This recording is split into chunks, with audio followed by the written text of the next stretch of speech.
Hello students, let's crack UPSC CSC and myself K. Mukesh Singh, your mentor of today's science and technology.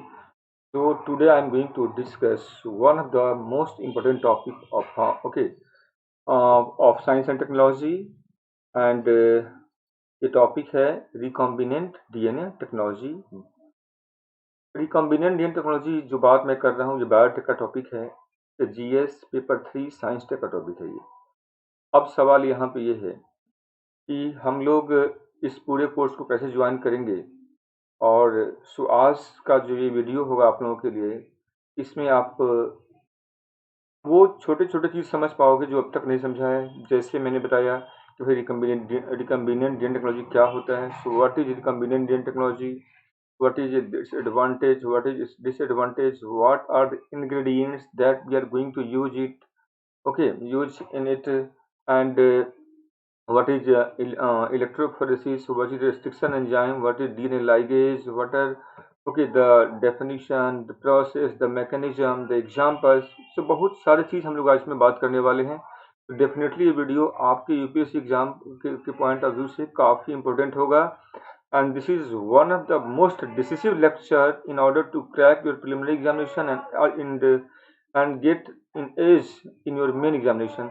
ये आपको इससे main में भी और prelims में भी दोनों में भी ये काफ़ी आपके लिए डिसिसिव होगा। तो चलते हम लोग अपने सेशन पे आज के। और इस पे जाने से पहले मैं आप लोगों को बता दूं कि अनअकैडमी का सब्सक्रिप्शन, जिसका मैं बात करता हूँ कि एडमिशन कैसे लेते हैं and what you will get in that. तो फर्स्ट ऑफ ऑल एक कोर्स है ये जिसको आपको ज्वाइन करके आप पूरे क्लास को आप एसेस कर सकोगे and for that you need to take its subscription. और सब्सक्रिप्शन के जो एडवांटेज हैं वो क्या क्या मिलेगा आपको। In this you will get live daily live classes. आपको यहाँ पे डेली लाइव क्लासेस मिल जाएगा। लाइव क्लासेस के अलावा आपको यहाँ पे मिलेगा स्ट्रक्चर्ड कोर्स मिल जाएगा आपको, ठीक है। तो ये मिल जाएगा आप लोगों को। और स्ट्रक्चर्ड कोर्स के अलावा आपको यहाँ पे टेस्ट आप दे सकते हो, जिसमें आप कई सारी वीडियोज को आप ठीक है एसेस कर सकोगे। These are the things you will get here. और अनलिमिटेड एसेस कर सकोगे वीडियो को, उसको डाउनलोड कर सकोगे। इसका बड़ा फायदा ये मिलता है कि क्लास के बाद आप उस वीडियो को ट्वाइस थ्राइस 4 टाइम आप देख करके आप ये पता कर सकोगे कि क्या आपने नहीं समझा था क्लास में। और तय बात है कि 2 3 4 बार किसी एक वीडियो को आप सुनते हो तो चीज़ें काफ़ी अच्छी समझ में आ जाता है। और अक्सर ये ऑफलाइन क्लास में भी मिस कर देते हैं। तो शायद इस दृष्टिकोण से भी ये आपके लिए काफ़ी अहम रखता है इन योर सिलेक्शन। तो आपको ये बातों को जानना है। इसके लिए आपको करना क्या होगा। तो first of all you go and download the learning app. Unacademy का लर्निंग ऐप को आप लोगों को डाउनलोड कर लेना है। डाउनलोड करने के बाद आपको यहाँ पे मेरे विषय में जानकारी मिल जाएगा कि माई सेल्फ के Mukesh Singh, okay, and your mentor and of your science and technology।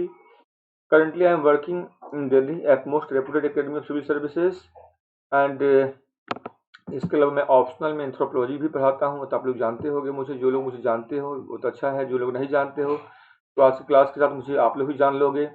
और एक नई नई हम लोगों का संबंध भी स्थापित होगा हम लोगों के बीच में कि भाई एलोंग विथ मी यहाँ पे आप लोगों को कई सारे फैकल्टीज मिलेंगे। और इनका जो लिस्ट है मोर देन 100 टॉप एजुकेटर्स हैं। सो ये आपको यहाँ पे मिलने वाला है। सब्सक्रिप्शन में आपको क्या क्या टॉपिक मिल रहा है वो टॉपिक भी यहाँ पे दिया हुआ है। इसके अलावा भी वट एवर द रिक्वायरमेंट वो सब मिलेगा। And these are the things that are the upcoming course के विषय में। अपकमिंग कौन कौन सा भी क्लास स्टार्ट होने वाला है आप लोगों के लिए, ये वो सारी क्लास का लिस्ट दिया हुआ है। और अब यहाँ पे आ गया ड्यूरेशन, किस ड्यूरेशन का कोर्स लेना चाहिए। तो मैं सीधा चलता हूँ आइकॉनिक पैकेज की तरफ। और आपको लेना चाहिए यहाँ पे सीधा सीधा आइकॉनिक पैकेज। और आप 12 मंथ का लो या 24 मंथ का लो या 36 मंथ का लो। इट डिपेंड्स अपॉन कि आप 10+2 में हैं या आप ग्रेजुएशन के फर्स्ट सेकंड ईयर में है या थर्ड ईयर में है या फाइनल ईयर में, जहाँ भी है आप। तो इसके जो फी यहाँ पे दिया हुआ 69,000, 1,07,000, 1,41,000। इसमें क्या है कि 10% का आपको कंसेशन मिल रहा है अभी। और ये आपको कंसेशन के बाद फी ये हो जाएगा। हाँ, इसमें एक और चीज़ बता दूँ, आप लोग मंथली भी पेमेंट पे कर सकते हो। ये मंथली है 5,213, 4,000, 3,525। आप मंथली भी पे करके आप यहाँ पे 36 मंथ, 24 मंथ एंड 12 मंथ को ज्वाइन कर सकते हो। अब इस कोर्स में मिलेगा क्या क्या आपको, लाइव क्लास मिल जाता है, टेस्ट सीरीज मिल जाएगा, अनलिमिटेड प्रैक्टिस कर सकोगे आप, स्ट्रक्चर्ड पूरे क्लास शेड्यूल मिल जाएगा आप लोगों को। कोर्स शेड्यूल मिल जाएगा, आप लोगों को पर्सनल कोर्स मिल जाएगा, daily main question answer practice कर सकोगे आप, स्टडी प्लानर मिल जाता है और पर्सनलाइज फीडबैक मिलेगा। तो ये सारी चीज़ मिलता है। तो आप लोगों को एक जो कोर्स है, जो भी आप अपने 24 मंथ का या 36 मंथ का या 12 मंथ का, आपको एक यहाँ पे ज्वाइन करना जरूरी है। आपको ज्वाइन करना इसलिए ज़रूरी है क्योंकि यूपीएससी एग्ज़ाम एक लंबी एग्ज़ाम है। इस एग्ज़ाम में आप एक दो इधर उधर से वीडियो देख करके आपका काम चलेगा नहीं। आपको कोई ना कोई परमानेंट कोर्स ही चाहिए। ठीक है, दो चार वीडियो कहीं से देख लिया, दो चार वीडियो कहीं से देख लिया है। तो कई दफ़ा क्या होता है, टीचर के साथ ट्यूनिंग भी होता है। ठीक है ना। और एक कोई भी टीचर एक या दो क्लास में आपको ये कभी भी नहीं समझा सकता है कि क्या क्वालिटी है। क्वालिटी कोशिश करने की बात है जहाँ तक, तो आज मैं ही भी क्लास ले रहा हूँ तो आपको समझ में आ जाए कि what are the quality of the classes and what are the quality of the Unacademy also. आप इससे तय कर सकोगे। ठीक है, कि एक तो एडवांस, दूसरा होता है कोई सीनियर टीचर मिलेंगे आपको। सीनियर टीचर का फायदा ये होगा कि they have lot of experience, और उनको ये पता होता है कि what kind of question going to formulate in the UPSC examination. तो in that regard also it is helpful for you. इसको भी ध्यान रखना है। थर्ड है कि आप लोग यहाँ पे जो वीडियो है इसको कई बार देख करके अपना कॉन्सेप्ट अच्छा कर सकते हो, पीडीएफ डाउनलोड कर सकते हो। एंड ओके, 360 डिग्री का जो गाइडलाइंस है वो आपको यहाँ मिल जाएगा। चलते हैं हम लोग आज के टॉपिक पे, और इसका टॉपिक हम लोग का है रिकम्बिनेंट डीएनए टेक्नोलॉजी। मैंने पहले ही बता दिया था, पेपर 3 का ये टॉपिक है, जीएस पेपर 3 का टॉपिक है ये, लेक्चर नंबर 2 है ये, और ये साइंस एंड टेक्नोलॉजी का टॉपिक है ये, जिसमें हम लोग है ये बायोटेक का। बायोटेक तो पता ही हो आप लोगों का भाई। बायोटेक में रिकम्बिनेंट डीएनए टेक्नोलॉजी का बात करेंगे, और इसमें हम लोग क्या क्या बात करेंगे। इंट्रोडक्शन क्या है ये, डेफिनीशन क्या होता है इसका, टाइप्स कितने टाइप्स से हम कर सकते हैं आरडीटी को, इस आरडीटी का मैकेनिज्म क्या है, कौन कौन से इसमें एक्चुअल जो मैकेनिज्म है किस तरीके से करते हैं, और इसका एडवांटेज क्या होगा, इसका डिसएडवांटेज क्या होगा। कि ये वो 6 डिफरेंट हेडिंग्स हैं, इसके अंदर इस चैप्टर को हम लोग पढ़ेंगे। अब बात है, आता है आरडीटी का इंट्रोडक्शन। देखो आरडीटी को हम लोग, यहाँ पे स्लाइड दिया हुआ आप लोग पढ़ भी सकते हो, इसको हम लोग जेनेटिक इंजीनियरिंग भी कहते हैं। ठीक है ना, कई लोग इसे जेनेटिक इंजीनियरिंग भी कहते हैं, और वो कोई गलत नहीं कहते हैं, सही कहते हैं। So RDT is basically also known as genetic engineering. अब इसमें होता क्या है और क्यों करते हैं हम लोग हैं, कि ये हम लोग इसलिए करते हैं ताकि हम कई सारे जो मेडिकल जो प्रोडक्ट हैं, मेडिकल प्रोडक्ट को हम बना सकें।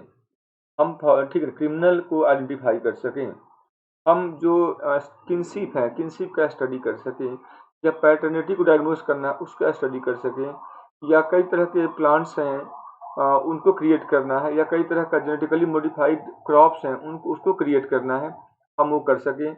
इसके अलावा कई सारे इसके यूजेज अपने हैं, तो आप लोग यहाँ पे पढ़ सकते हो कि the development of this new technology have resulted into production of large amount of biochemically defined products of medical importance and created an enormous potential for pharma industries and in the treatment of life-threatening indications, forensic science, DNA profiling to study kinship analysis, and in paternity determination.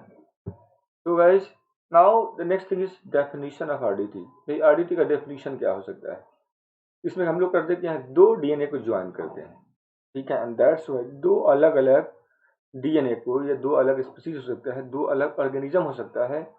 ठीक है, उसके DNA को हम join करते हैं। मतलब it is a process of joining of DNA piece of any one organism into DNA of any other organism to get the desired result. आखिर हम दो ऑर्गेनिज्म के, जैसे मान लो ए स्पीसीज है, ये बी स्पीसीज है, इस दोनों के डीएनए को हम ज्वाइन क्यों करेंगे, इसके डीएनए को इसमें क्यों डालें। इसलिए हम इसको डीएनए को ट्रांसफर कर रहे हैं या ऐड कर इसके डीएनए के साथ, ताकि हमें इसमें उस डिजायर्ड रिजल्ट को हमें प्राप्त करना है। और ये डिजायर्ड रिजल्ट किस परिप्रेक्ष्य में प्राप्त करना है, सवाल ये है। सपोज करो ये प्लांट का वेराइटी है, मान लो ये भी प्लांट की वेराइटी है और ये भी एक प्लांट वेराइटी है। इस प्लांट का प्रोडक्टिविटी कम है, या इस प्लांट में विटामिन कंटेंट कम है, या इस प्लांट में कोई इंसेक्ट का अटैक होने वाला है। अगर हम इस प्लांट के हम डीएनए को डाल करके इसमें, ठीक है, चूंकि ये ज़्यादा प्रोडक्टिव प्लांट है, इसमें ज़्यादा विटामिन कंटेंट है, उस विटामिन कंटेंट वाले या उस ज़्यादा प्रोडक्टिव वाले जीन को हम पता करके उसे काट करके निकाल कर साथ जोड़ दें, तो वो चेंज इसमें भी होने आने लगेगा। और ये कहीं ना कहीं ऐसे हम इसमें पूरे प्रोसेस करते हैं। अब इसमें कई दफ़ा हम प्लांट के साथ हम लोग एनिमल को भी क्या हम जोड़ सकते हैं, नहीं जोड़ सकते हैं। देखो, प्लांट और एनिमल को हमने अब तक नहीं जोड़ा हुआ, एक्सेप्ट दिस कम्बिनेशन। इस कम्बिनेशन को छोड़ करके बाद बाकी सारा कम्बिनेशन हम अब तक हम करने में सफल रहे हैं। जैसे एनिमल का एनिमल में, प्लांट का प्लांट में, बैक्टीरिया का एनिमल में, बैक्टीरिया का प्लांट में, ये सारा कम्बिनेशन में हम ट्रांसफर कर पाए हैं, लेकिन एनिमल टू प्लांट कम्बिनेशन अभी तक हम नहीं कर पाए। ठीक है, मतलब डीएनए को हम नहीं जोड़ पाए। अब क्वेश्चन यहाँ पे बनता है कि आरडीटी का टाइप्स क्या होता है। ठीक है, तो डेफिनेशन क्लियर हो गया कि हम आरडीटी करते क्यों हैं। हम यहाँ पे दो अलग ऑर्गेनिज्म के डीएनए के को हम जोड़ते हैं, जोड़ करके जो डीएनए प्राप्त होता है उसे बोलते हैं रिकम्बिनेंट डीएनए, और ऐसा करके हम डिजायर्ड रिजल्ट को प्राप्त करते हैं। क्वेश्चन यहाँ पे है टाइप्स ऑफ आरडीटी का। हम आरडीटी को कई तरीके से करते हैं। तीन तरीका जो कॉमन है, जिसमें ट्रांसफॉर्मेशन एक है, दूसरा फेज इंट्रोडक्शन है, तीसरा है नॉन बैक्टीरियल ट्रांसफॉर्मेशन। आप लोग इससे शायद परिचित होंगे, अगर नहीं होगे तो आप मेरे बैक्टीरिया वाला क्लास को देख लेना। अदरवाइज आज का क्वेश्चन ये है कि हम लोग यहाँ पे किसका बात करने जा रहे हैं। हमारा और अल्टीमेट टारगेट है किस मैकेनिज्म को हम लोग जा रहे हैं आरडीटी में यूज करने के लिए। ये तीनों मैकेनिज्म है, पहले हम लोग मैकेनिज्म समझते हैं, उसके बाद हम लोग फिर से इस पे बैक होंगे। तो मैकेनिज्म क्या है हमारा आरडीटी करने का, वो देखते हैं हम लोग। देखो यहाँ पे ये पूरा डायग्राम आप देख रहे हो। इस डायग्राम को देखने के साथ साथ पहले सीधा सिंपल वे में देखो कि हम लोग यहाँ पे करते क्या है। थोड़ा सा मैं समझा देता हूँ, उसके बाद फिर मैं इस पे आ जाता हूँ। मैंने पहले बता दिया, आप लोगों को बता दिया है, मैंने बताया है कि ऑर्गेनिज्म एक ए है, एक ऑर्गेनिज्म बी है। ठीक है, हमें करना क्या है, एक डीएनए को, जो हम जानते हैं ये डीएनए है ए का, इसके डीएनए को हमें निकाल करके हमें अल्टीमेटली बी में ले जाना है। अब क्वेश्चन है, बी में ले जा करके हम बी में चाहते हैं डिजायर्ड रिजल्ट को पैदा करना, और इस बी में ले जाने के लिए हमें कोई ना कोई वेक्टर को यूज करना पड़ेगा, कुछ कैरियर का यूज करना पड़ेगा। ये कैरियर इस डीएनए को ला करके फिर ले जा करके ग्रेजुअली यहाँ पे ले, ठीक है, इसको पहुंचाएगा, और फिर वो डिजायर्ड रिजल्ट हम प्राप्त कर सकेंगे। ठीक है, अब उसी प्रोसेस को मैं यहाँ थोड़ा बता रहा हूँ आप लोगों को। वन बाई वन प्रोसेस समझते हैं, फिर हम लोग बात करेंगे डिटेल में, और कई सारे एग्जाम्पल से आपको आपका कॉन्सेप्ट क्लियर हो जाएगा आज। ठीक है, तो चलो स्टार्ट करते हैं। सबसे पहले आज हम ये अभी हमने यहाँ पे हम ह्यूमन पे ही कर रहे हैं। एक्चुअली हम लोग यहाँ पे रेफरेंस के तौर पे ह्यूमन को ही लिया है। तो ह्यूमन से हम लोग सबसे पहले क्या करेंगे, उससे एक सेल को निकालेंगे, और उस सेल से हम लोग फर्स्ट स्टेप में आइसोलेट करेंगे डीएनए। ठीक है, हम ह्यूमन से जो सेल प्राप्त निकाले हैं उस सेल से हम डीएनए निकाल लिए। तो इस स्टेप को हम बोलते हैं आइसोलेशन ऑफ डीएनए। ठीक है, आइसोलेशन, हम क्या बोलेंगे इसको, आइसोलेशन। सो इन शॉर्ट वाला स्टेप ही होता है इसका आइसोलेशन। क्या आप यहाँ पे कर क्या रहे हैं, आइसोलेट ही तो कर रहे थे ना, तो बोलते हैं आइसोलेशन। ठीक है, अब दूसरा निकालने के बाद जो हमने डीएनए निकाला, वो डीएनए तो बहुत बड़ा धागा की तरह होता है, उसे हमें डाइजेस्ट करना होगा, तो उसे काटना पड़ेगा, और काटने के लिए हम लोग यहाँ पे रेस्ट्रिक्शन एंजाइम का यूज करते हैं। ठीक है, और अब ये समझो यहाँ पे जो ये एंजाइम जो हम लोग यूज कर रहे हैं और इसे काटने का काम कर रहे हैं, इसलिए इसको बोलते हम लोग है फ्रेगमेंटेशन। क्या बोलेंगे, सेकेंड स्टेप हो गया fragmentation of the isolated DNA. अब थर्ड स्टेप क्या होगा, फ्रेगमेंट करने के बाद हम लोग इस डीएनए पीस को, यहाँ पे मिसिंग है, मैं आगे बता दूंगा आप लोगों को, इसको हम लोग क्या करेंगे, इसको इलेक्ट्रोफोरेसिस से गुजारते हैं। थर्ड स्टेज में यहाँ पे हम लोग करेंगे इलेक्ट्रोफोरेसिस से हम इसको गुजारते हैं। ठीक है, ताकि हम उसमें से जो प्योर जो सेगमेंट है उसको हम निकाल सकेंगे, और इस प्योर में से, ये भी प्योर है, सब क्या वो छान लिया हमने। छानने के बाद इसमें से जिस भी सेगमेंट में हमारा इंटरेस्ट है, ठीक है, ये पर्टिकुलर सेगमेंट में हमारा मान लो इंटरेस्ट है, चूंकि इसका जो अपीयरेंस है समवट डिफरेंट है, मान लो यहाँ पे एक अलग मैं कलर बना देता हूँ, बदल देता हूँ इसको अलग कलर से। जैसे हमारा इंटरेस्ट इस वाले डीएनए में है, अगर इस वाले डीएनए में है, इसे हम लोग क्या बोलेंगे, जीन ऑफ इंटरेस्ट। ठीक है, या डीएनए ऑफ इंटरेस्ट, और इस डीएनए को हम बाहर निकाल लेंगे, और इसी डीएनए को हम ले जाकर के पहले एक वेक्टर में जोड़ेंगे, और वेक्टर हम लोग यहाँ पे ले रहे हैं ई कोलाई से प्राप्त किया गया प्लाज्मिड को। यहाँ पे देख सकते हो आप इस डायग्राम में। ठीक है, ये ई कोलाई है, ये इससे ये पूरा ई कोलाई का स्ट्रक्चर दिख रहा है वहाँ पे। ई कोलाई का एक अपना ये मूल क्रोमोजोम है, मूल डीएनए है, और ये एक्स्ट्रा डीएनए है, और इस एक्स्ट्रा डीएनए का नाम क्या है, प्लाज्मिड। ये प्लाज्मिड करेगा यहाँ पे एक वेहिकल का काम, एक कैरियर का काम करेगा। अब इस कैरियर को हम पहले बाहर निकालेंगे। क्या बाहर निकालेंगे तो बैक्टीरिया के हेल्थ पे इसका कोई असर पड़ेगा? बिल्कुल नहीं पड़ेगा। ठीक है, बैक्टीरिया के हेल्थ पे कोई असर नहीं पड़ने वाला है। क्या ये रेप्लिकेट करेगा? बिल्कुल रेप्लिकेट करेगा। उसको डीएनए है और डीएनए का प्रॉपर्टी होता है रेप्लिकेट करना। Plasmid extra DNA of bacteria, so like their original DNA plasmid also do replication work. ठीक है, अब इस प्लाज्मिड को निकाल लेंगे और प्लाज्मिड में हम लोग जाकर इस डीएनए को जोड़ने वाले जो ह्यूमन से प्राप्त किए थे, तो पहले जोड़ने की जगह तो बनाना पड़ेगा, और जगह बनाने के लिए हम लोग प्लाज्मिड पे भी रेस्ट्रिक्शन एंजाइम का यूज करके हम इसे कट करेंगे। अब कट करके हम स्पेस बना लेंगे, और स्पेस बनाने के बाद यहाँ पे हम कट कर रहे हैं, स्पेस बना लिया, और जैसा कट यहाँ पे हमने किया है, ठीक है, वैसा ही कट यहाँ पे दिख रहा है। ये जो इंड है यहाँ पे जो खाली सा गैप दिख रहा है, यहाँ पे गैप दिख रहा है, because of that this is called sticky end. और ऐसा ही स्टिकी इंड यहाँ पे पैदा करना है ताकि वो सेट हो सके। जैसे हमारा फिंगर है, मान लो तो फिंगर है ये, ऐसा सीधा सीधा काट दोगे और ये ऐसे अगर हो जाए फिंगर तो ब्लंट इंड हो गया। फिर अगर ये थोड़ा सा गैप है यहाँ पे ऐसे, और यहाँ भी गैप है, तो अगर इसे हम ऐसे जोड़ें तो ये आराम से टिक पाएगा यहाँ पे। इन दैट वे हम ऐसे जोड़ सके, this kind of end is called sticky end. और यही रिस्ट्रिक्शन एंजाइम की खूबसूरती है कि जब भी वो डीएनए को पे कट लगाता है तो इस तरह का इंड पैदा करता है ताकि दो डीएनए जुड़ सके। तो प्लाज्मिड भी क्या है यहाँ पे, ये भी डीएनए है। प्लाज्मिड क्या है, ये भी डीएनए है। और ये जो हमने ह्यूमन से लिया है वो भी डीएनए था। अब दोनों डीएनए को जोड़ दिए, तो दोनों डीएनए को जब जोड़ दिया, जोड़ने के बाद अब क्या करेंगे, हम लोग इसे डीएनए लाइगेज से बांधने का काम करेंगे। तो यहाँ पे एंजाइम का यूज करेंगे, और उस एंजाइम का नाम क्या होगा, डीएनए लाइगेज। ठीक है, तो मैं साथ तमाम लिस्ट देने वाला हूँ, अभी आप लोगों को डिटेल में और बताऊंगा अभी। डीएनए लाइगेज, अब लाइगेज एक एंजाइम है, मैं यहाँ लिख दे रहा हूँ। तो हम लोग यहाँ पे डीएनए लाइगेज का यूज करेंगे। तो अब एक बात क्लियर हो गया कि भाई जोड़ने के लिए डीएनए लाइगेज और काटने के लिए रेस्ट्रिक्शन इंडोन्यूक्लियेज या रेस्ट्रिक्शन एंजाइम। ये काटने वाला, डीएनए को काटने वाला है, और ये डीएनए को जोड़ने वाला है। और ये हम लोग यूज करते हैं ताकि डीएनए को हम लोग फिल्टर कर सकें और उसके प्योर खंड को प्राप्त कर सके। अब क्वेश्चन है कि हम दोनों को जोड़ दिए, किसको जोड़े, प्लाज्मिड और इस ह्यूमन के डीएनए, जो डीएनए का जो कट सेगमेंट है। जोड़ने के बाद दो डीएनए जुड़ा है, तो दोनों जुड़े हुए डीएनए को क्या बोलेंगे, रिकम्बिनेंट डीएनए बोलेंगे ना भाई। रिकम्बिनेंट डीएनए हो गया तो ये भी डीएनए और ये भी डीएनए, तो दोनों डीएनए जुड़ा तो क्या बन गया, रिकम्बिनेंट। अब इस रिकम्बिनेंट डीएनए को यहाँ पे लिखा हुआ है add DNA ligase to seal DNA with covalent bond. ठीक है, बॉन्डिंग क्या होगा यहाँ पे, कोवैलेंट, और डीएनए लाइगेज हम लोग यहाँ पे जोड़ने के लिए यूज कर रहे हैं। अब इसको क्या करेंगे, ये जो ई कोलाई था ना जिसे निकाले थे, हम लोग उसी के अंदर इसे क्या करें, इंसर्ट कर देंगे। अब यहाँ पे आ गया, ये जो रिकम्बिनेंट डीएनए यहाँ पे आ गया।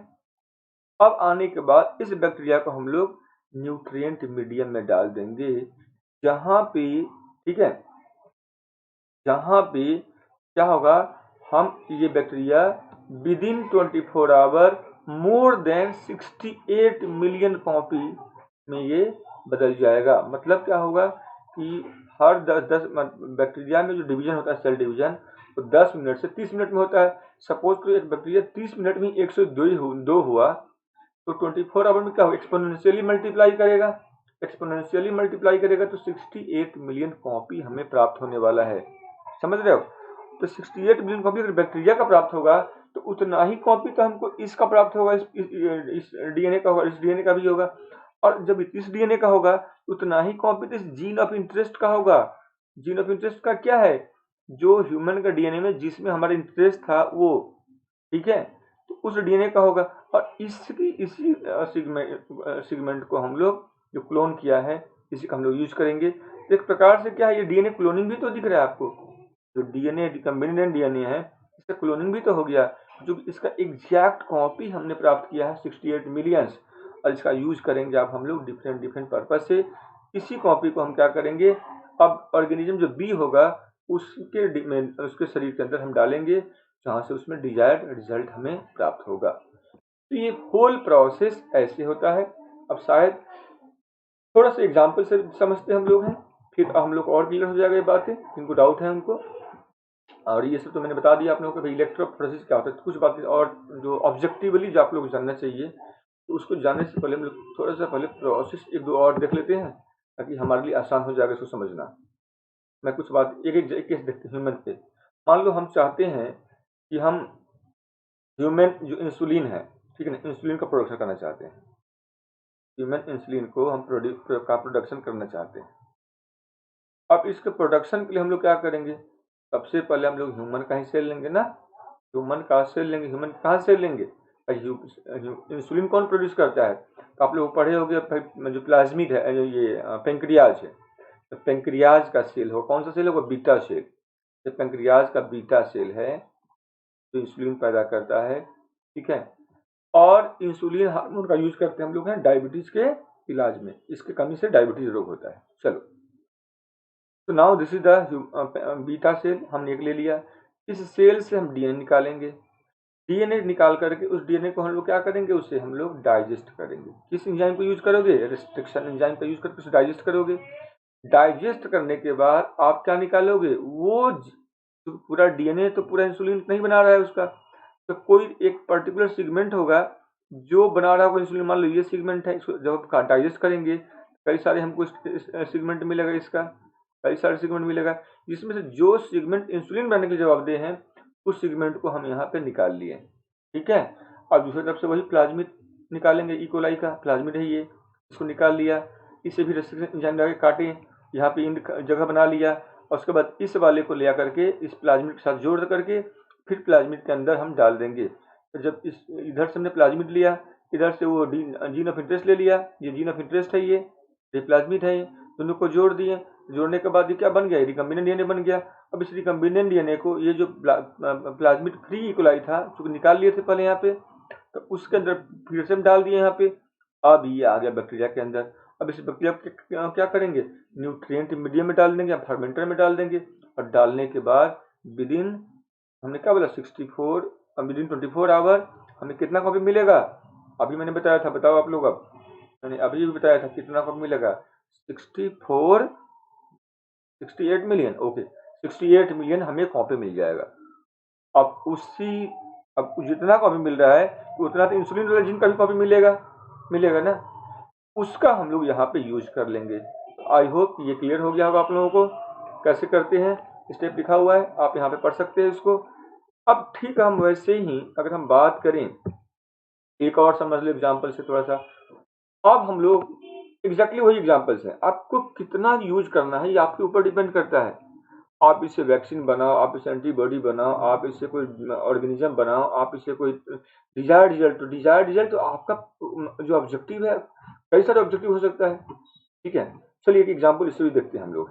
ये है रिकम्बिनेंट, ओके, हम लोग एचबी वैक्सीन जो हेपेटाइटिस, आप लोग सुने होंगे, आप लोग हेपेटाइटिस बी का जो वैक्सीन है उसे हमको तैयार करना है। कैसे तैयार करते हैं, ये रख हो गया थोड़ा सा, हेपेटाइटिस बी का वैक्सीन तैयार करना है। हेपेटाइटिस को कॉज करता है, ये कौन कॉज करता है, सबसे पहली बात तो ये देखना होगा हमें, ठीक है। अब तो हमको पता है कि भाई हेपेटाइटिस कॉज बाय वायरस, ये वायरस कॉज करता है। वायरस यहाँ पे देखो, हेपेटाइटिस बी का जो है ये वायरस है, ये इस वायरस में का ये क्या है, ये पूरा डीएनए है ये। अब यहाँ पे देख रहे हो इसके अंदर क्या है, एंटीजन है, एचबी एंटीजन प्रोड्यूसिंग जीन है ये। तो हम इसे क्या करेंगे, पहले काटेंगे, इसको हमें काटना है। काटने के बाद हमें क्या करना है, इधर से इकोलाई हम लेंगे, इसका ये प्लाज्मिड है, प्लाज्मिड को ले लिया काट करके, और फिर यहाँ पे रिकम्बिनेंट डीएनए बना दिया। इसके जो जो सेगमेंट जो इस एचबी एंटीजन को प्रोड्यूस करता है उस सेगमेंट को हमने यहाँ पे जोड़ दिया ना। और जोड़ने के बाद इस अभी क्या मिल गया हमें, रिकम्बिनेंट मिल गया।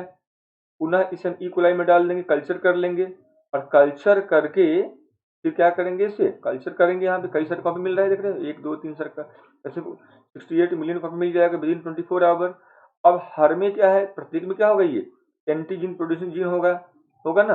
अब इसी को हम लोग एक्सट्रैक्ट करके हम वैक्सीन में हम बदल देंगे, और इसी को हम लोग आपके बॉडी में जब जरूरत पड़ेगा in the form of vaccine, जो कहते हैं टीका, टीका के रूप में आपको यही दिया जाएगा। ये आपका टीका हो जाएगा, नहीं, इस टीका को हम लोग यूज करेंगे।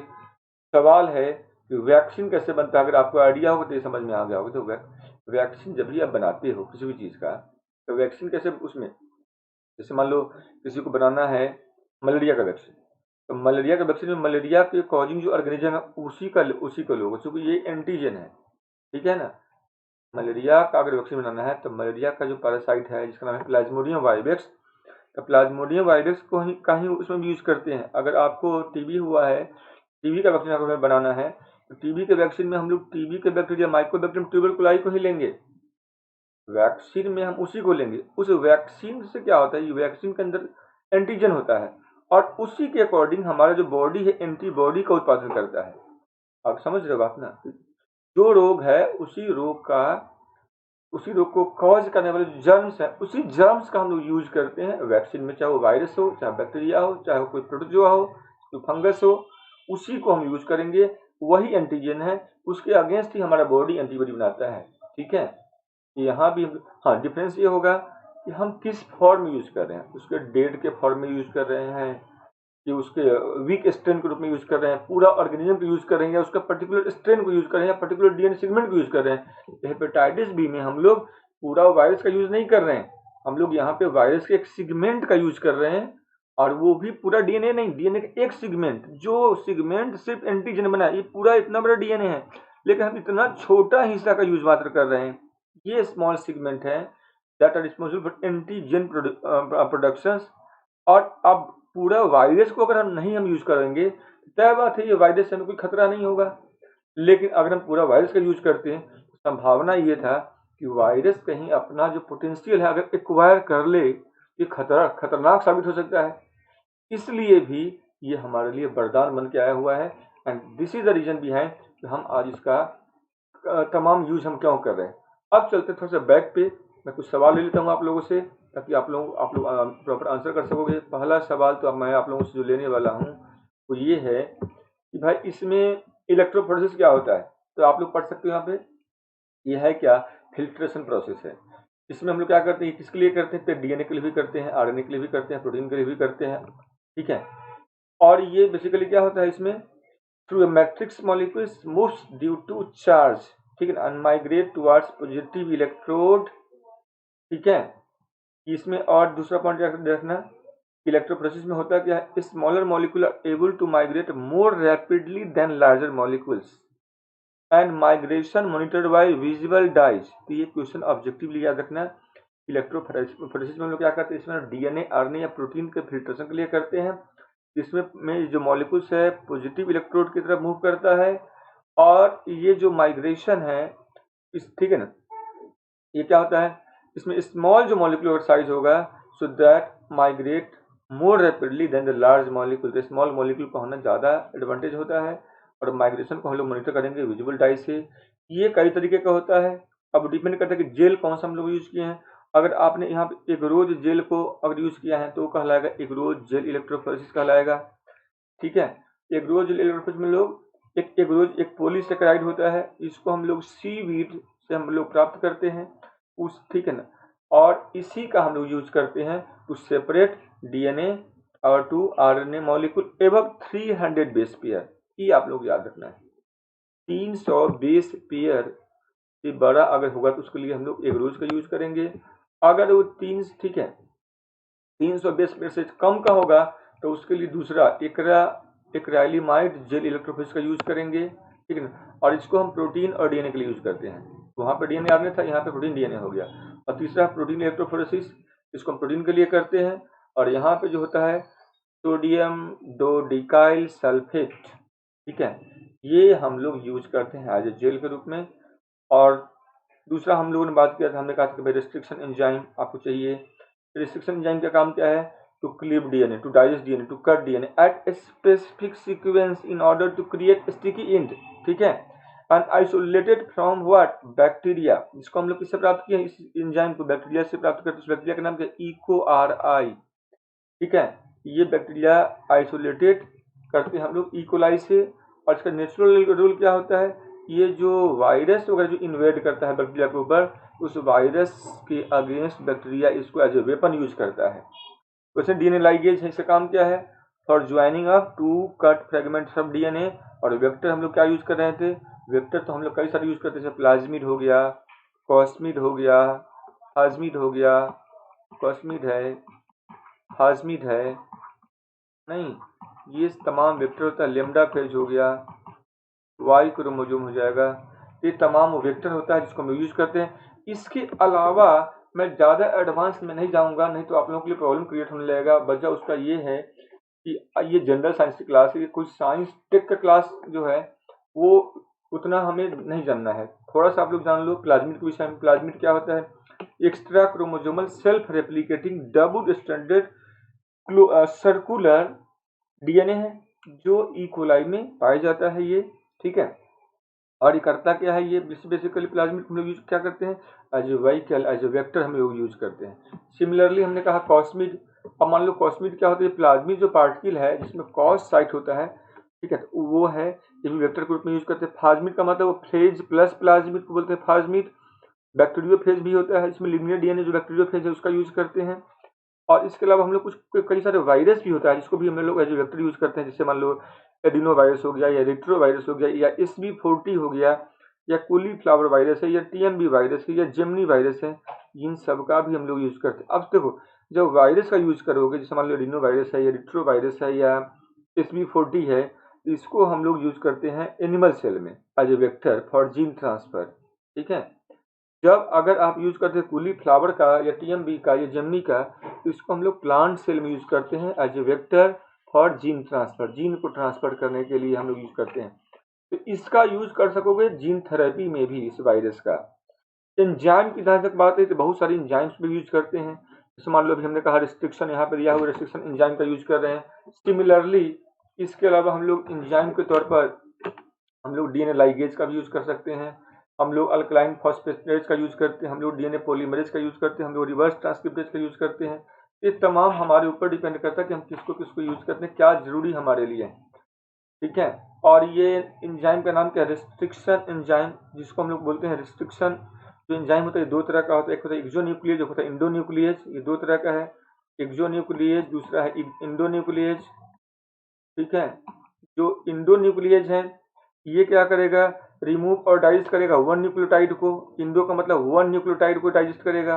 एक्सो का मतलब हुआ it cleave the DNA backbone of the two nucleotide, मैंने पूरा का पूरा DNA को काटने के लिए हम DNA हम इसको यूज करते हैं।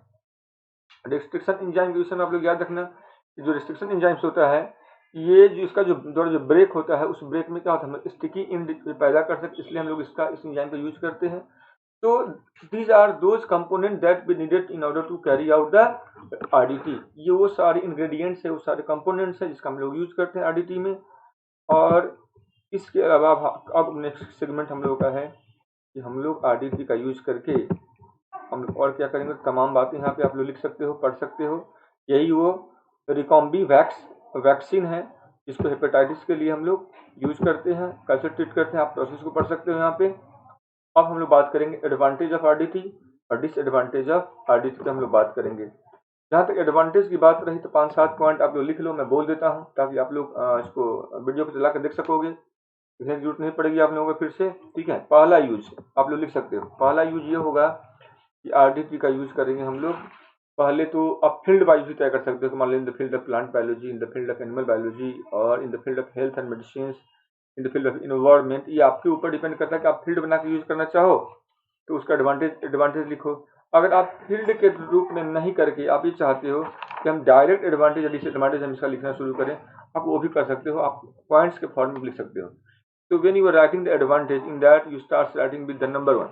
आप नंबर 1 पॉइंट करके नंबर 1, नंबर 2, नंबर 3 करके लिखना शुरू करना चाहो तो लिखो, मैं बताता हूँ। फर्स्ट क्या होता है, देखो RDT का हम लोग यूज करते हैं तो नंबर 1 मैं ही लिख देता हूँ, थोड़ा सा दो तो 1 प्री नेटल डायग्नोसिस, मैंने पहले भी बता दिया था। प्री नेटल डायग्नोसिस में आप ऐसे इसको भाषा दे सकते हो 1 प्री नेटल डायग्नोसिस 1। दूसरा हो गया, मैंने ह्यूमन के केस में बात कर रहा हूँ, ठीक है। इसके बाद जो इसका यूज करते हो हम लोग हैं ड्रॉट या हीट जो रेजिस्टेंस होता है जो क्रॉप है उसको क्रिएट करने के लिए। जैसे आप लोग पढ़े होंगे ना BT कॉटन, तो ये BT कॉटन क्या हो गया, ये आप लोग पढ़ते हो कि ये जो बॉल वर्म था उसके अटैक से बचाने के लिए, तो आप लोग यहाँ पे हम लोग इसको भी यूज करते हैं। हाँ लिख सकते हैं कि टू क्रिएट मैंने ड्रॉट एंड हीट और इंसेक्ट रेजिस्टेंस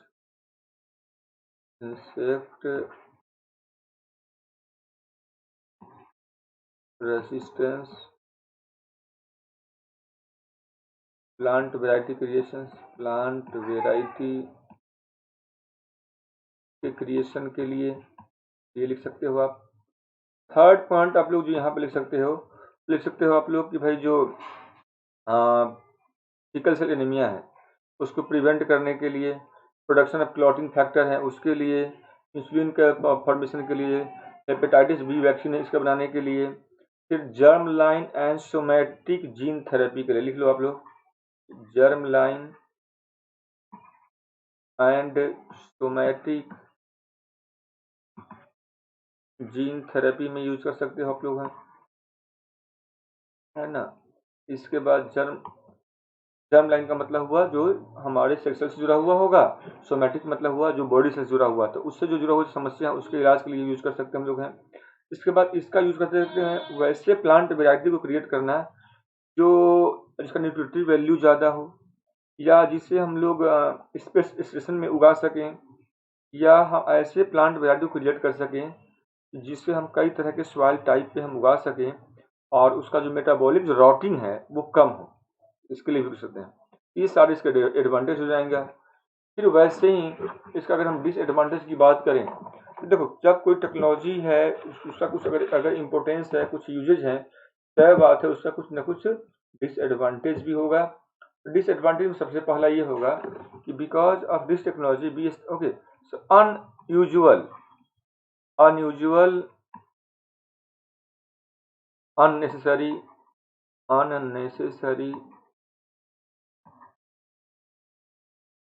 exploitation of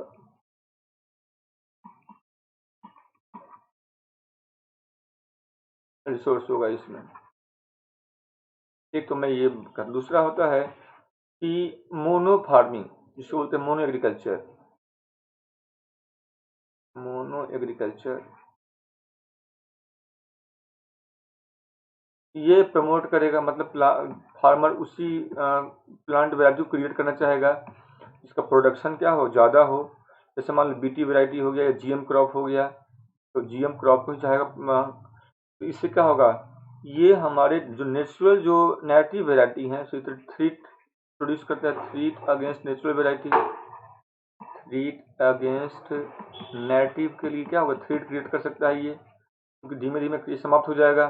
जब ये समाप्त हो जाएगा तो सबसे बड़ा और समस्या होगा इसके बीज अवेलेबल नहीं रहेंगे, तो ग्रेजुअली फार्मर का शिफ्टिंग है वो हो जाएगा टर्मिनेटर सीड की तरफ, जो सीड्स लेबोरेटरी में क्रिएट होता है, ठीक है। और टर्मिनेटर सीड्स के विषय पर पता होगा आप लोगों को क्या होता है ये। इसके अलावा ये बायोडाइवर्सिटी के लिए थ्रीट है, ये it produces threat against biodiversity, threat against biodiversity है ये, ठीक है। बायोडाइवर्सिटी थ्रीट क्रिएट करेगा। अब क्वेश्चन यह है जीन थेरेपी आरडीटी का यूज करके, जब आप पांचवा ये भी लिख सकते हो, जब हम इसका अच्छा यूज कर सकते हैं तो ये भी हो सकता है कि कोई बड़े दो खतरनाक दो एनिमल्स के या दो बहुत जहरीले प्लांट वैरायटी के जीन को मिला करके उससे ज़्यादा जहरीला प्लांट वैरायटी या उससे ज़्यादा जहरीला हम लोग कोई एनिमल क्रिएट कर सकें। जैसे एग्जाम्पल लो, जैसे कोरोना अभी चल रहा है और ये महीना हो गया, आज आप लोगों का नवंबर का महीना है और मैं देख रहा हूँ कि आज नवंबर के महीने में आज 12 तारीख है और समझ लो 2020 है ना, साल बता रहा हूँ क्योंकि कोरोना का टाइम चल रहा है। अब क्वेश्चन यहाँ पे ये है कि आज मैं देख रहा हूँ जो कोरोना का वायरस, जापानी किसी ने कहा जो चाइनीज ने क्या किया है इसको मैनिपुलेट किया, मतलब कोरोना के वायरस के जो वायरस हैं, ठीक है, कोविड आप लोग देख रहे हैं ना, कोविड-19, तो कोरोना जो वायरस है इस वायरस के जो आरएनए के साथ कुछ और खतरनाक वायरस के जीन को मिलाकर इसको मैनिपुलेट करके लेबोरेटरी में तैयार किया हुआ है, जिससे इसका रेट ऑफ म्यूटेशन क्या ज़्यादा है और इसमें जो स्पाइक प्रोटीन है उसे ज़्यादा खतरनाक बना दिए हुए और लाखों लोगों के मरने के लिए जवाबदेह हो गया। ऐसे बायो वेपन्स बनाया जा सकता है, इसे बायो वेपन बनाया जा सकता है, ये बायो वेपन्स, ठीक है। तो ये सारी चीज़ बना करके हम लोग मैनकाइंड को खुद ही खतरे में डाल देंगे ये तमाम इसके खतरे भी हैं। तो बच्चों सारी बातें आप लोग मुझे लग रहा है कि समझ गए होंगे आप लोग। जो बातें मैं कहाँ भी हूँ उसको भी नोट डाउन कर लेना। जो बातें लिखा हुआ है वो तो खैर है ही, ठीक है ना। जो मैं बोला भी हूँ आप वीडियो को पॉज करके बैक जा करके नोट डाउन कर लेना ग्रेजुअली। तो क्या होगा आपसे, अब चलते हम लोग हैं अगले फिर वीडियो में हम लोग मिलेंगे आपसे। तब तक के लिए सारे बच्चों को थैंक्स। क्वेश्चन यहाँ पे क्या पूछेगा, क्वेश्चन जो पूछा हुआ यूपीएससी में 1 कि भाई आरडीटी क्या है, आरडीटी का एडवांटेज क्या है, इस पर भी आया हुआ, आरडीटी का डिसएडवांटेज क्या है, इस पर भी आया हुआ, आरडीटी का मैकेनिज्म क्या है, इस पर भी आया हुआ है। और जो लोग इस वीडियो को देख रहे हैं वो लोग बैक्टीरिया वाला वीडियो भी देख लेना, वायरस वाला वीडियो देख लेना। तो वहाँ पे मैंने कई सारे प्रोसेस पे बात किया होगी, ट्रांसफॉर्मेशन क्या होता है, ट्रांसडक्शन क्या होता है, कंजुगेशन क्या होता है, ठीक है। और आगे जो जीन थेरेपी वाला वीडियो होगा उसको भी आप लोग देख लेना, ठीक है। तो बायोटेक्नोलॉजी का लगभग चैप्टर जो है, जो इंपॉर्टेंट चैप्टर है वो तो मैं यहाँ डिस्कस कर रहा हूँ आप लोगों के लिए। पर मैं कहूँगा कि सब्सक्रिप्शन लेकर के आप मेरा पूरा कोर्स आप कर सकते हो अनअकैडमी के साथ। तो first of all do take subscription and join an academy, and for the concession use the code MKS1, so don't forget it। ये जो कोड है MKS1 इसको आप लोग यूज करना है ताकि आपको 10% डिस्काउंट मिल जाएगा। और एक आइकॉनिक पैकेज आपको परमिट करता है क्या, watch videos many times. Let's crack UPSC. Thanks, bye.